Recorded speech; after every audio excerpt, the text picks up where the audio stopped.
Bismillahirrahmanirrahim. Assalamualaikum warahmatullahi wabarakatuh. Alhamdulillah, sholli ala Muhammad wa ala ali Muhammad. Jumpa lagi dengan Choice Army Banjarnegara PLTS. Untuk kali ini saya posisinya lagi di kantor. Kebetulan teman-teman saya, rekan-rekan saya itu lagi aktivitas di luar yang latih PBB untuk Paskibra acara 17 Agustus. Nah, saya posisi kebagiannya di kantor. Saya standby ini ada macam ini, ada undangan dari kantor-kantor lain. Ini kan harus ada yang nunggu ini di kantor ini. Jadi ini di sini di kantor ini saya bengong. Saya pikir akhirnya saya buat konten aja lah daripada bengong. Jadi akhirnya daripada bengong itu. Oke, untuk kali ini saya akan membawakan sebuah judul. Hal-hal yang perlu kita pertimbangkan ketika kita membeli mobil tua. Ini kalau kita membeli mobil tua, sama ketika saya dulu membeli mobil tua itu banyak yang mencibir, apa namanya? Banyak yang kayaknya kurang serka maksudnya dengan pilihan yang saya pikirkan. Contohnya seperti ini nih. Ketika kita membeli mobil tua, nanti kalau ada kerusakan, misalnya mogok di jalan, terus ada problem-problem kerusakan, kadang biaya kerusakannya itu kalau di total itu nanti biaya perbaikannya, maksudnya biaya perbaikannya itu dikumpulkan, itu bisa dengan di jumlah itu bisa menyamai harga dari mobil muda. Ada yang berpendapat seperti itu. Jadi ketika saya membeli mobil tua itu, termasuk anggota keluarga saya sendiri itu kadang kurang sreg. Mobil seperti itu, mobil tua itu kan nanti kalau dijual sulit kan, seperti itu. Nah, saya rasa itu enggak, saya merasakan sendiri sudah hampir nih, ya berarti udah hampir mau 2 tahun ini saya memakai mobil tua, tapi ternyata saya pakai itu nyaman-nyaman saja. Nah, berikut ini video ini akan saya bahas hal-hal apa yang perlu kita pertimbangkan ketika kita membeli mobil tua. Ingin lebih jelasnya, simak videonya. Oke, yang pertama mungkin lebih baiknya rekan-rekan lihat ini. Lihat video dari Bapak ini. Kenapa orang Cindo sayang kendaraan butut? Mari kita bahas. Nah, yang paling penting buat orang Cindo itu fungsinya, bukan gengsi. Jadi, kalau beli barang sudah diperhitungkan manfaatnya, budgetnya, dan bisa dipakai sampai berapa tahun. Apalagi kalau soal kendaraan ya, mulai dari biaya maintenance misalnya. Mobil jadul itu pasti butuh biaya yang lebih murah dibandingkan mobil baru. Apalagi harga spare part mobil lama biasanya lebih murah. Dulu, mobil pertama saya itu mobil TAF. Waktu itu masih barengan sama kakak saya, walaupun mobilnya jadul, tapi mesinnya masih sangat kokoh. Mobil juga termasuk aset yang harganya akan terus turun, jadi bukan naik. Kalau beli baru akan kerasa banget kalau mau jual lagi. Biasanya beli baru kita jual bulan depan sudah turun hampir setengahnya lebih. Beda nih kalau kita sudah punya kendaraan yang sudah lama banget atau beli mobil bekas. Kalau jual kadang-kadang malah bisa cuan. Lagian lebih enak punya mobil jadul tapi punya banyak properti daripada punya mobil sport demi gengsi belaka. Kalau teman-teman lebih pilih mobil jadul atau mobil baru? Nah, kita itu simak videonya dari Bapak ini. Saya ketika nonton ini saya cocok deh bro. Karena menurut saya ini sangat logis dan masuk akal. Dan sebelumnya saya juga sudah menonton dari paparan pakar otomotif Ridwan Hanif Rahmadi, Fitra Eri dan kawan-kawan ketika mereka menyampaikan pendapat tentang mobil-mobil tua. Saya simak semuanya, termasuk tips-tips dari mereka cara membeli mobil bekas. Itu saya pikir cukup lama saya tonton, akhirnya saya setuju dengan pendapatnya mereka itu. Akhirnya saya beranikan diri untuk membeli mobil tua. Setelah saya melihat paparan dari beliau-beliaunya itu, akhirnya saya memang memberanikan diri membeli mobil tua ini. Jadi dulu itu termasuk keluarga saya, orang tua saya itu kadang kurang setuju ketika saya membeli mobil tua, dengan alasan seperti yang saya sampaikan tadi. Tapi akhirnya saya memberanikan diri membeli mobil tua ini dengan beberapa pertimbangan. Yang pertama adalah harganya. Jadi harganya ini kategorinya ya bisa murah bisa mahal. Kita harus memperhatikan beberapa faktor. Salah satunya adalah ya kualitas lah ya, kualitas. Jangan sampai terlalu tua terus kita cek itu di dalamnya itu kendalanya mobil tua itu biasanya itu keropos. Jadi kita itu kalau mau beli itu benar-benar harus memilih bahwasanya bodi terus chassis terus dalaman interior itu biasanya itu kadang kalau mobil tua itu ada keropos. Ini apa? Karet pelipit kaca. Ini hal-hal ini kan kalau ini bisa diganti lah gampang. Tapi kalau biaya misalnya keropos atau ada masalah di bodi itu biayanya sangat mahal. Jadi pertama itu harganya, ada harga, ada kualitas. Nah, jika perlu sebelum membeli itu kita melakukan inspeksi, kita cek kan ada jasa-jasa inspektor atau apa, kita itu cek. Pastikan benar-benar kualitasnya bagus karena sesuai harganya, ada harga, ada kualitas. Kalau harganya murah, tahunnya terlalu tua, biasanya tahun 80, itu kadang dalamnya itu bodinya sudah keropos. Kalau punya saya ini minusnya ini adalah cat-cat sudah lecet sedikit karena pemakaiannya wajar udah 23 tahun. Yang jelas ini harganya masuk. Kemarin saya itu beli itu 68. Ini saya nambah sedikit, ini bisa dapat mobil yang lebih mudah. Tapi saya tanggung seneng sama mobil ini. Seperti itu, yang pertama adalah harganya. Yang kedua adalah bahan bakarnya. Jadi pilihan saya itu mungkin kalau untuk bahan bakar itu kan ini saya pakai mobil ini untuk harian. Untuk harian berarti saya itu harus menyesuaikan anggaran saya untuk harian, jatah saya untuk pulang pergi ke kantor, sangunya itu berapa. Nah, ini saya akhirnya karena saya membeli mobil solar itu menurut saya mahal lumayan mobil solar itu.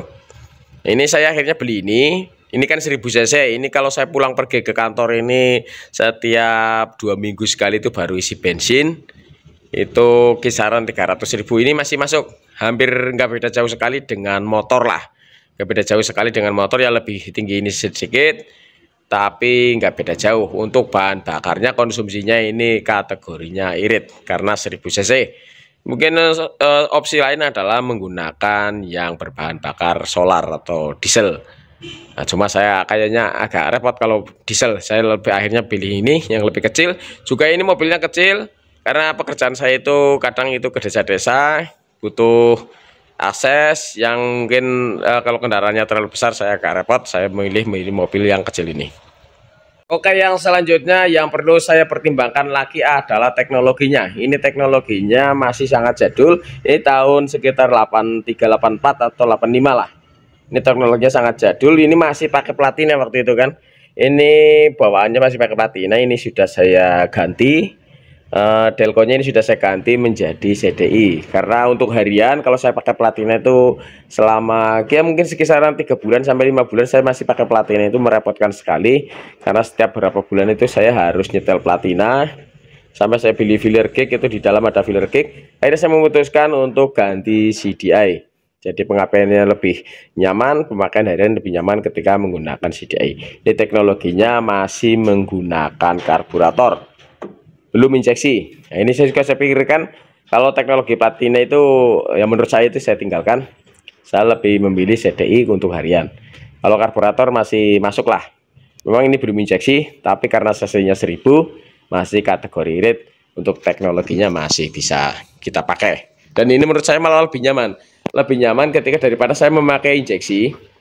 Beli mobil tua tapi yang sudah injeksi lah katakanlah. Ya adalah kijang EV atau apa yang lama itu kan. Itu kalau kerusakan sudah ada kerusakan di nozzle, ada kerusakan di injektor lah. Nozzle itu kan diesel ya, injektor, kerusakan di ECU. Nah, itu kan saya malah merepotkan, malah biayanya akan lebih mahal. Jadi saya memilih ini yang masih pakai karburator, dan itu saya rubah dari platina menjadi CDI. Berikutnya adalah suku cadang. Suku cadang dari mobil ini saya pilih mobil Suzuki Katana. Suzuki Katana ini spare partnya mau di pelosok kampung dimanapun itu ada, dan part-partnya atau spare partnya itu substitusinya itu banyak.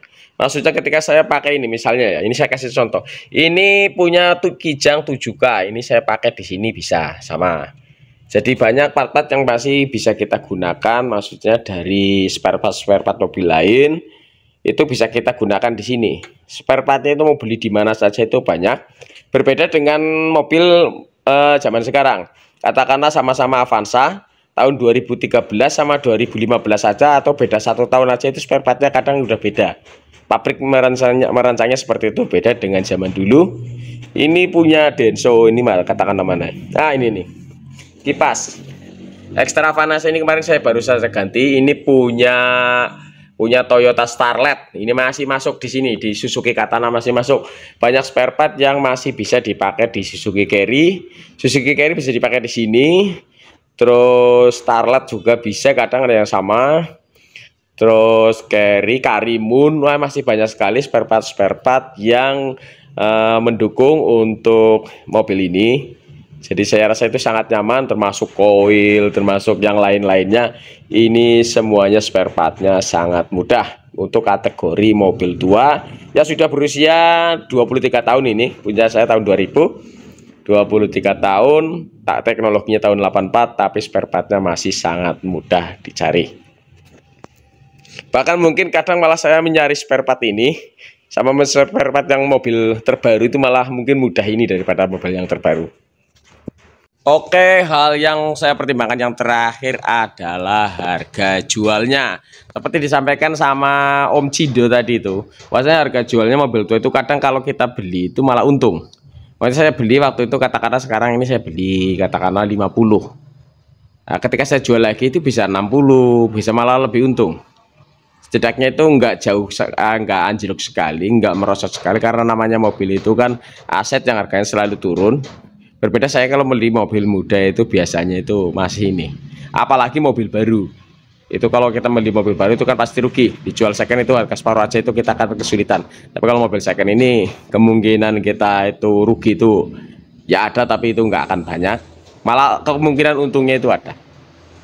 Oke, itu saja dari 5 macam itu harga, bahan bakar, teknologi, suku cadang maupun harga jual. Itu saya rangkum dari bapak-bapak tadi itu, bapak yang tadi itu di video itu, tambah Bapak Rifdan Hanif Rahmadi, Mitra Eri dan kawan-kawan. Bahwasanya untuk membeli mobil tua ada beberapa hal yang perlu saya pertimbangkan. Nah, 5 hal tadi itu yang saya sebutkan tadi adalah pertimbangan saya kenapa saya membeli mobil tua ini, mobil Suzuki Katana. Jadi saya rasa itu jangan takut kita membeli mobil tua, karena menurut saya itu dengan pertimbangan-pertimbangan tadi itu kita itu tetap untung. Kita tetap untung dengan biaya perawatan, dengan harga bahan bakar, dengan suku cadang yang lebih murah, terus harga jual yang lebih stabil. Itu menurut saya kita itu tidak perlu takut untuk membeli mobil tua. Itu saja, kurang dan lebihnya mohon maaf. Ada yang menurut rekan-rekan bagaimana? Mungkin ada pendapat, silakan ketik di komentar. Kurang dan lebihnya mohon maaf. Wassalamualaikum warahmatullahi wabarakatuh.